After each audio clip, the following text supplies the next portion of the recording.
On a rainy night, Joan, a muddied, bruised, and disoriented woman, sits in a motel room watching television as an emergency warning for a flash flood flashes on the screen. She touches her lips thoughtfully, then moves to the bathroom and drinks water from the tap. After tending to her wounds, she lights a cigarette and inhales slowly. Suddenly, there is a knock on the door. Housekeeping stands outside, waiting. She tells them she doesn't need it.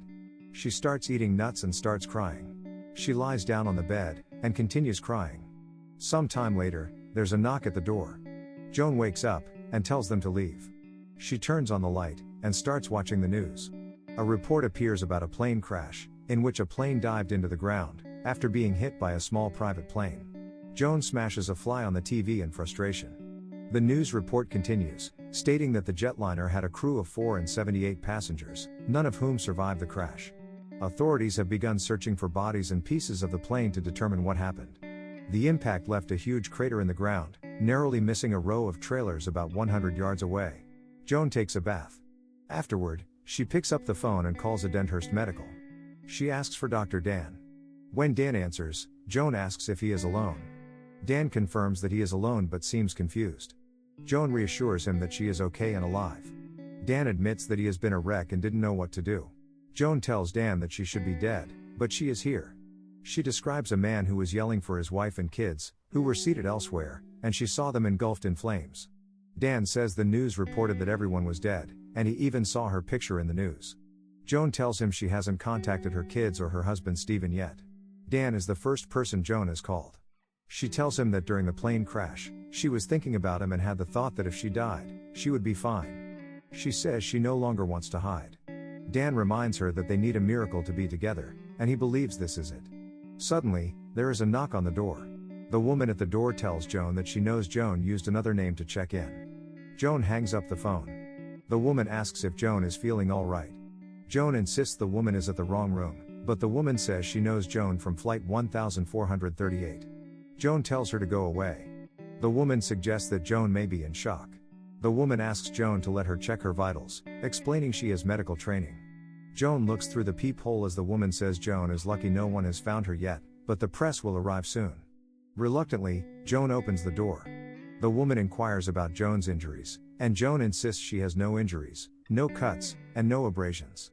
The woman hands Joan some food and introduces herself as Liza, saying she once trained as a paramedic. Liza compares Joan to a phoenix, rising from the ashes and now here. Joan replies that she doesn't believe in such things and asks why Liza is there, suspecting she might be a reporter looking for a big story. Joan tells Liza that she has finished eating and would like her to leave now. Liza insists that Joan doesn't really want her to leave. She points out that Joan walked away from a plane crash and, instead of calling her family, checked into a motel. Liza believes Joan is torn. Part of her wants to reach out to her family and return to her life, even though it hasn't been a good life. And part of her wants to walk out that door and start a completely new life. Liza asks Joan who she was talking to on the phone. Joan becomes angry, accusing Liza of eavesdropping. Suddenly, the phone rings, and Joan's head begins to hurt. She answers, but Liza tells her that Dan can no longer help her. Confused, Joan is then urged by Liza to put the phone down. Liza tells Joan that time is almost up and she needs to make a decision now. She asks whether Stephen and the kids will miss her or be better off without her, and says Joan was a big disappointment. Joan reacts violently, strangling Liza.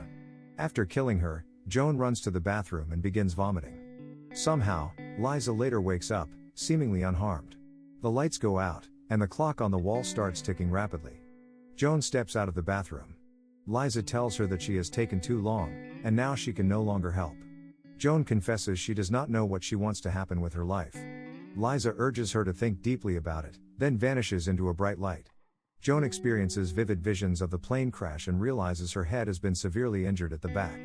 The episode ends with Joan sitting before the television, watching the news about the plane crash, trapped in a relentless time loop.